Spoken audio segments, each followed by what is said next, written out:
Right now, somewhere in the world, someone just looked at a text message, an invitation, a dinner, a party, a chance to spend time with people they genuinely like. They stare at the screen for a few seconds, then quietly place their phone face down. Not because they're busy, not because they're upset, and not because they don't care. What's strange is that the decision may have already happened before they consciously thought about it. Their body answered first. Their mind simply followed. And if you've ever done this, there's a good chance you've spent years believing the wrong story about yourself. Because what if the people who stay home aren't avoiding life at all? What if they're responding to something invisible that most people never notice?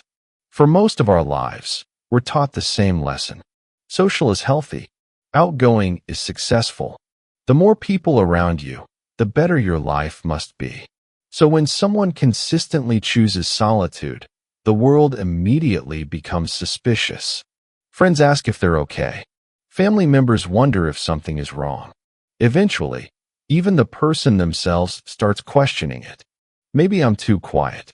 Maybe I'm antisocial. Maybe I'm missing something everyone else has figured out. But here's the first thing most people never realize. Wanting solitude and feeling lonely are not the same thing. In fact, some of the people who spend the most time alone feel less lonely than people surrounded by others. And that raises a fascinating question. If solitude isn't the problem, what exactly is happening? In the 1970s, psychologists began discovering something that changed how we understand personality. Human beings don't experience the same amount of stimulation. The world literally feels different depending on who you are. A crowded restaurant, a loud office, a busy family gathering. For one person, it's energizing. For another, it's exhausting. Not emotionally, biologically. Research suggests that around 20% of people process stimulation far more deeply than average. That means two people can spend the entire evening in the same room, having the same conversations, surrounded by the same people, and leave with completely different levels of mental fatigue. Same environment, different nervous systems. Suddenly, the person leaving early doesn't seem rude anymore. They seem misunderstood. But stimulation is only half the story. The deeper explanation is even stranger. Right now, your brain is running a system you're completely unaware of. Every second, every minute, every day, without asking your permission. Neuroscientists call it neuroception. It's your nervous system constantly scanning the environment and asking one question. Am I safe? Not consciously, automatically, before your thinking mind even gets involved. And here's the shocking part. You don't decide when you feel comfortable somewhere. Your body does. Milliseconds before your mind catches up. Think about the last time you walked through your front door after a long day. That small exhale, that feeling of relief, that moment your shoulders drop without you noticing. That's not just comfort. It's your nervous system finally switching off a scan it's been running all day. Now here's where everything starts to make sense. Human beings evolved in small groups, small villages, small tribes. For most of human history, there were no smartphones, no social media, no endless notifications, no crowded cities filled with constant stimulation. Today, your brain processes more information before lunch than some people encountered in entire days just a few hundred years ago. Messages, emails, traffic, news, conversations, advertisements, screens competing for your attention every second. For a person with a highly sensitive nervous system, this isn't a minor inconvenience. It's a nonstop flood of input.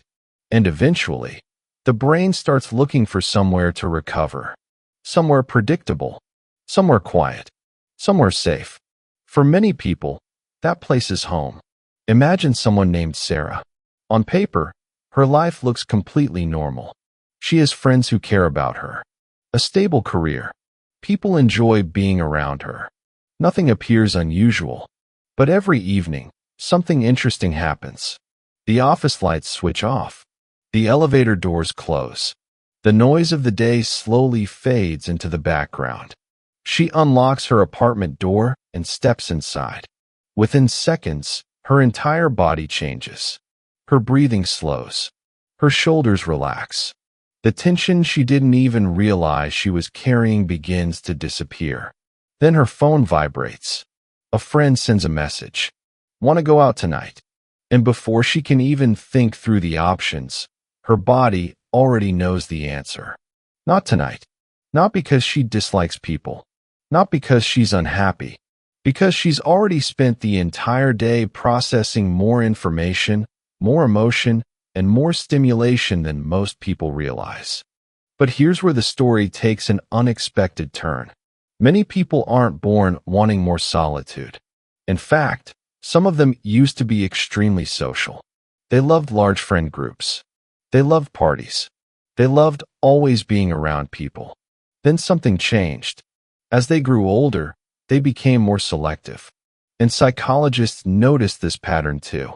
The older people get, the more they begin valuing meaningful experiences over constant experiences. In other words, they stop asking, "How many people can I spend time with?" and start asking, "Which people actually matter?" Suddenly, endless socializing loses its appeal. Not because they hate people, because they start protecting their time, attention, and emotional energy. They realize that not every conversation adds value. Not every invitation deserves a yes. Not every relationship deserves unlimited access to their life. And then there's another reason most people never talk about. Experience. Sometimes solitude isn't created by personality. It's created by lessons. A betrayal. A friendship that ended unexpectedly. A relationship that slowly drained more than it gave. Over time, the brain learns patterns. It remembers stress. It remembers disappointment.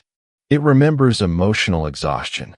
And without realizing it, some people begin associating peace with being alone.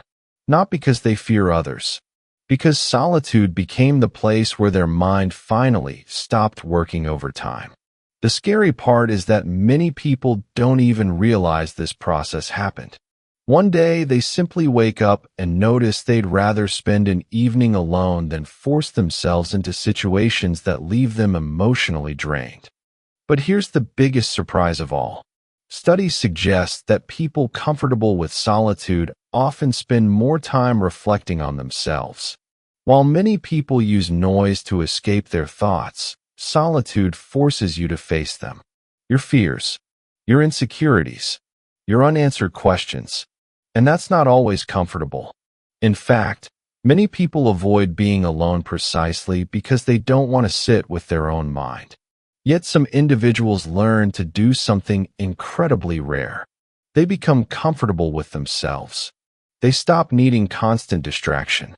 They stop needing constant validation. They discover that silence isn't empty. It's revealing. And maybe that's the real reason some people prefer being alone. Not because they're antisocial. Not because they're broken.